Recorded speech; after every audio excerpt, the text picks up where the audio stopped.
Willkommen zum aktuellen Gold Invest Exklusiv-Interview. Wir sprechen heute mit De Grey Mining, mit Executive Chairman Simon Lill. De Grey hat in letzter Zeit einige sehr interessante Neuigkeiten rausgegeben und wir wollen uns mal genauer erläutern lassen, worum es dabei geht. Welcome, Simon. Hi Bjorn, how are you? Simon, you recently introduced a new investor to your shareholders register, DGO Gold. Who are they and why did they invest? DGO Gold are one of our neighbours in the Pilbara region. We'd been in discussions with them for a while. They liked our tenement package. They've got a significant number of tenements under application to the east of us. But they were very taken with our 200 kilometres of shear zone, over 200 kilometres of shear zone hosted mineralisation that we boast. They are a group. DGO Gold's really got 5 pretty savvy investors behind them that have invested in gold stories over a long period of time, and they're led by a well-known and well-respected geologist, Ed Eschers. Ed has been led the teams that discovered Plutonic, Bronzewing, Jundee gold deposits. These are quite famous gold deposits in Australia, as well as doing other activities with Coors Nickel. He's more recently been CEO of St Barbara Mines as well, which has been a success story in more recent years. So Ed's a well-known geologist, and I think in part their investment in us is giving them an opportunity to actually be part of a very significant exploration program that we now have planned and have underway over the next 6 to 12 to 18 months. And just to finish off that, Bjorn, we've got the perfect outcome from them. They invested at what was at the time a premium.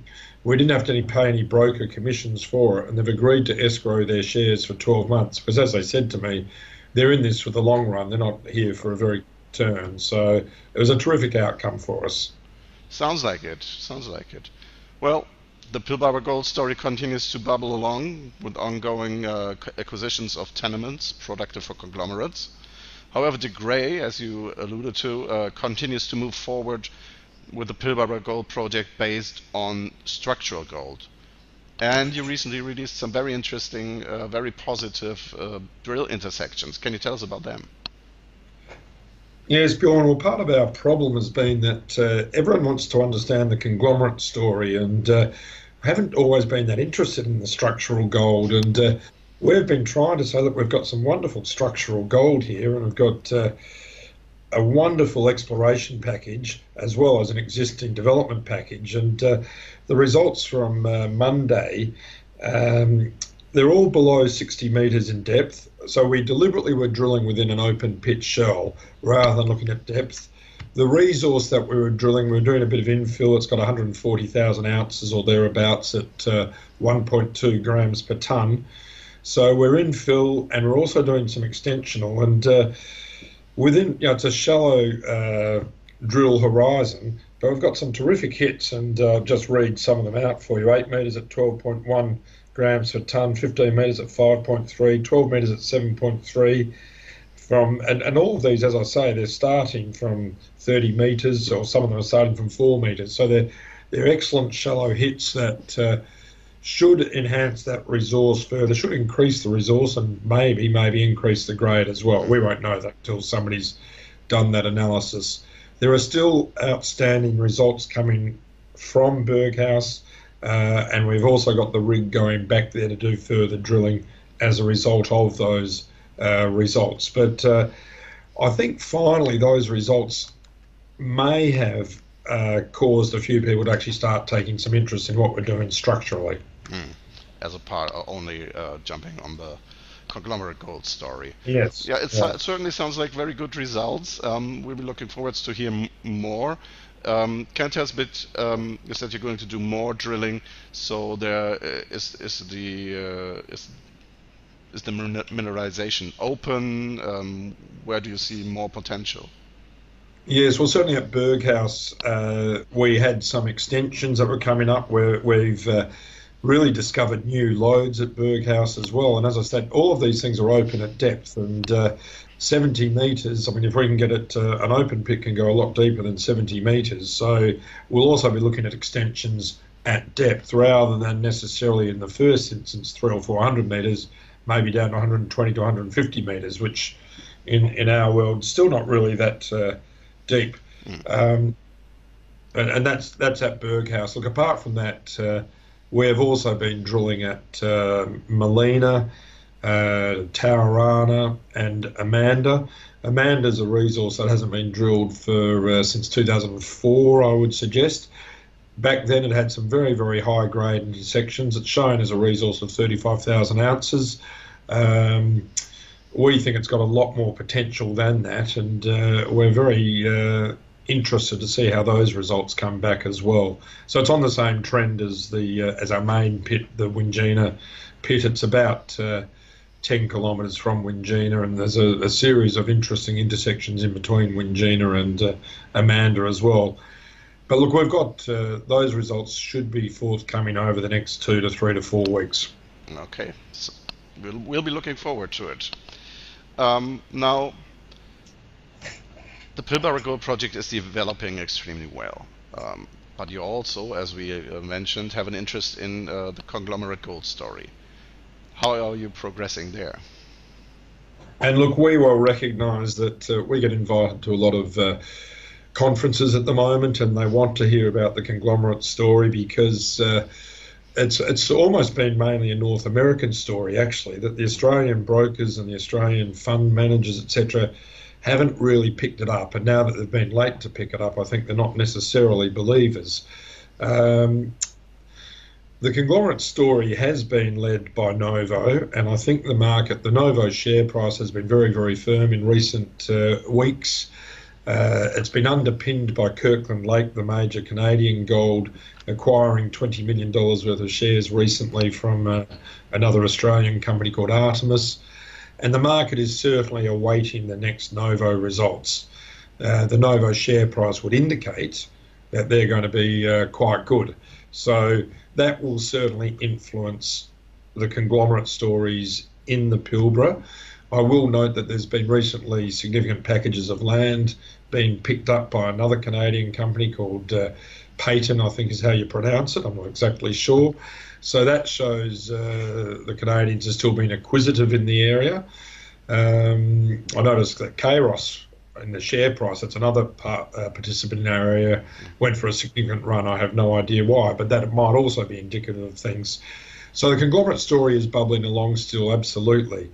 Look, our problem with it is that, not problem's the wrong way to put it, but we are still awaiting heritage clearances. And heritage clearances can sound fairly easy, but every now and then there might be a minor issue and you've got to go back and you've got to tidy it up, etc., before you can start getting to work. We're also waiting on some specialised equipment to get to do what we want to do on our conglomerates. So it's been a bit frustrating for us because we're very, very keen to get in there, and hence probably frustrating for our shareholders as well, who are waiting to hear what happens in our areas.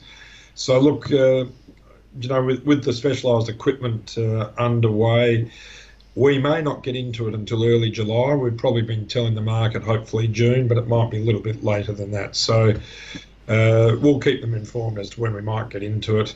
It will be,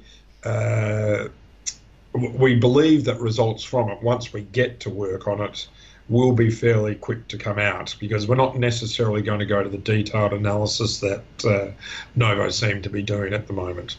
Okay.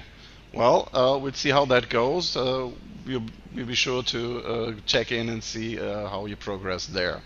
Now, you're basically a gold development company, but people often talk about your lithium potential too. Can you tell us where you're at there?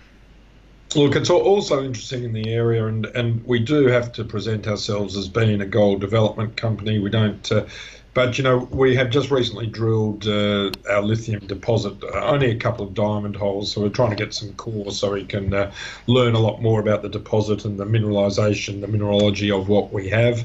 We previously announced that our discovery hole, which was 17 metres at 2.55% lithium oxide, did contain spodumene. In the region, you've got Pilbara Minerals, which are only 40 to 50 kilometres from us. They've made an announcement during the week, or made a statement that said that their first stage is all sold out of lithium. They're possibly going into a second stage. POSCO of Korea invested a large chunk of money in them. We're aware of other people being active in the lithium world in that region, and we are fielding some calls from people interested in what we're doing. So, look, we're still working out what we'll do, but I think our project remains interesting, and we'll look forward to seeing what these diamond core results show. We've also we've got a pretty decent base metals project too on our tenements, and same thing, we're concentrating on gold, but we have had somebody looking at an overall base metals a review of what we have, reviewing the database, which has been quite comprehensive, and reviewing the potential. And we'll probably release something about that to the market, because I think we're quite pleased with the potential. It doesn't change what we're doing into the future, which is concentrating on gold, but I think it might surprise some people on the potential there as well. Mm-hmm. Very good. So we've got gold, we've got lithium. What other news might people look forward to in the next couple of months and weeks? Well, look, I mean, we're not going to come up with something different yet again, but it's. I think the news flow is going to be active. We have done quite a lot of drilling in the last couple of months. I mentioned, obviously, the Mount Berghouse results. They've just come out. We're going to have Melina, Taurana, Amanda. They will feed into a resource upgrade. We're at 1.2 million ounces, or just over at the moment, at 1.6 grams per tonne. We do expect that to increase. How substantially? Okay, let's wait until we see that increase.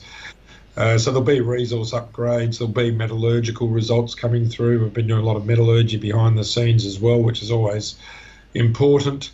And then, of course, the big one will and look, there'll be bits and pieces. There'll be a base metals review, there'll be the lithium results, but the big one that everyone will be waiting for is, I guess, Novo's results. That has impact on us, but also our conglomerate results maybe sometime in July now.